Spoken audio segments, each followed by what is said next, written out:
92 imbere ya Genocide kera tukiri bato twajyaga tubona abana b'abanyeshuri biga mu munani kugeza mu gatandatu babazanye utuntu tw'uduhinde tw'uduhiri ushyizemo umusumari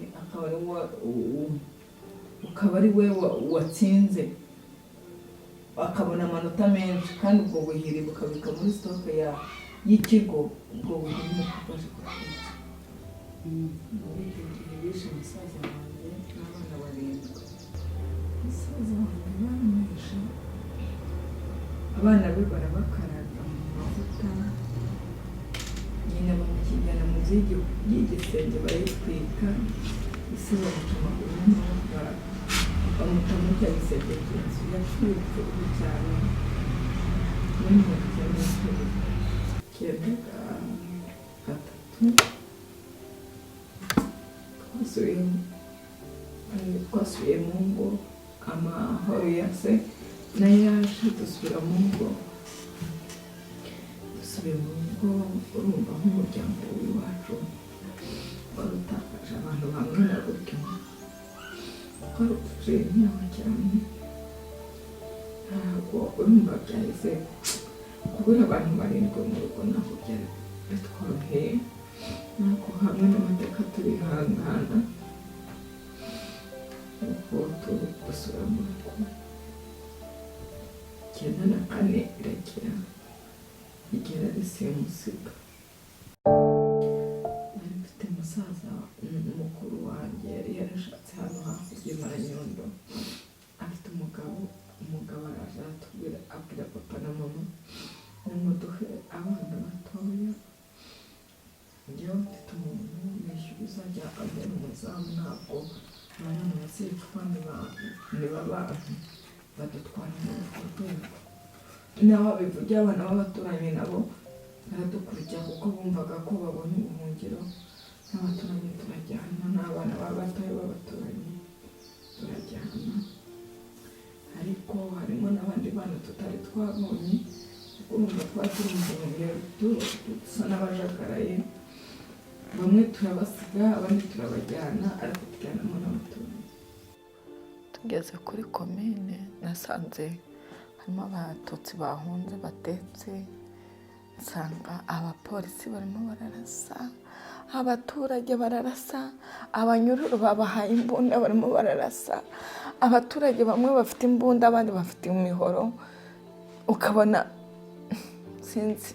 Nibwo nahise mfata urugendo ndavuga nireka njye guhungira mu nzu y'Imana, wenda nabona undi dusigaye tuvukana, bamwe mbasize Maranyundo barangije kubica, reka ngende kuko iwacu twari benshi murabyumva. Mpita ngenda ngeze nsanga bose niho bari. Byinshi twahuriyemo nabyo ni byinshi cyane, kuko mana yanjye abana barapfuye kubera inzara, ubuzima wabo birabica, bagiye kutwica, mbega nabo bari batangiye gupfa nabo.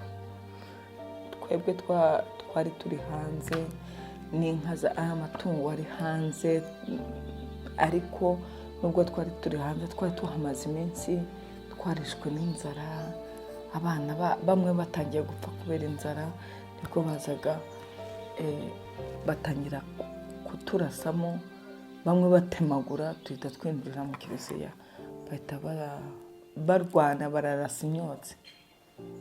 Bamaze kurasa imyotsi twe ducitse intege binjira muri wa muryango wo hirya, barinjira bafata imihoro, bafata ibisongo, bafata intwaro za gakondo, baratemagura, n'abasirikare bararashe, natwe abatutsi baricwa cyane bikomeye, ariko mu by'ukuri baduciye intege babanje gutera insenda.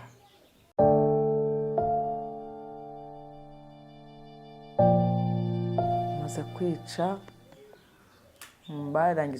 baratangiye mu gihe cya 8 barangira mu gihe cya 11:15, barangije baragenda, haza abatutsi baza kudutwara, bari bahungiye mu gipadiri, baraza badukura hahandi abo batemaguye batujyana mu gipadiri.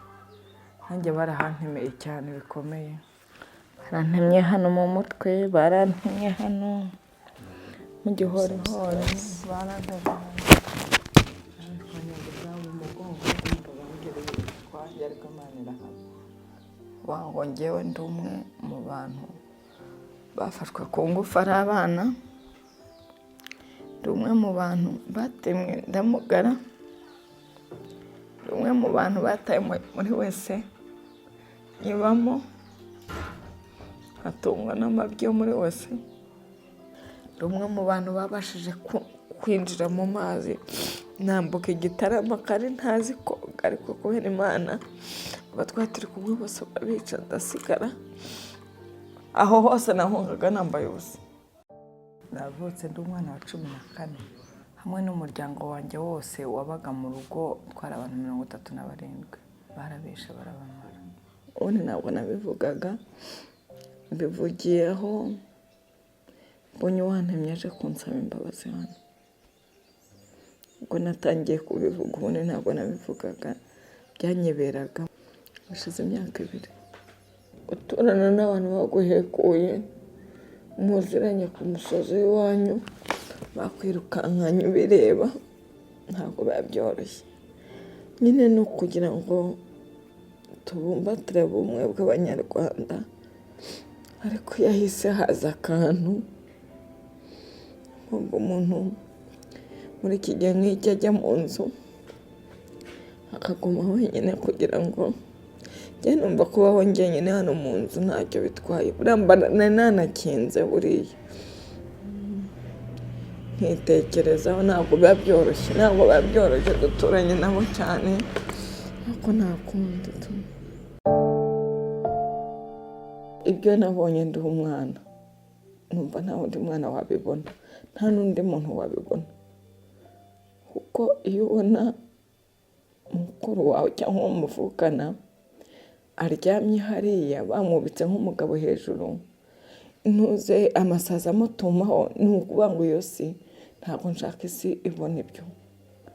Ndumva icyo kintu, numva ntabwo nshaka ikindi gihugu cyabona umutima wanjye yabona ibyo nabonye. Ikindi harimo abantu barimo kugenda bavuga ngo nta jenoside yabaye mu Rwanda, kandi mu by'ukuri turahari tuyifite n'ibimenyetso. Twababwiza ukuri uko bimeze, ariko ntibavuge ko nta jenoside yabaye mu Rwanda. Abayihakana sindi kumwe nabo, n'abana batoya mana yanjye. Buriya jenoside yakozwe n'urubyiruko, nirwo rwari rufite imbaraga zo kwirukankana imingoti no kuvuza induru no kujya gute. Ntabwo nshaka mu mutima wanjye urubyiruko rwakongera gukora ibyo rwakoze. Babyonse iwabo bakiri bato, byonka ku babyeyi babo, barangije barabidukorera. Umuntu w'umusaza ntabwo yajya kumfata ko ngana uko, nta kwiruka, ariko umusore yamfata. Ubwo rero urubyiruko ni urwa mbere rwo kwigishwa.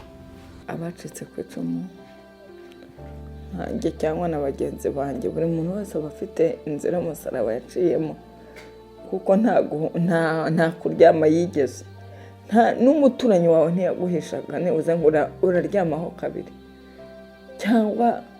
Ariko wenda ikintu dutandukaniyeho n'abantu bacitse ku icumu, twe twabaye hariya mu mujyi, hariya mu kiliziya,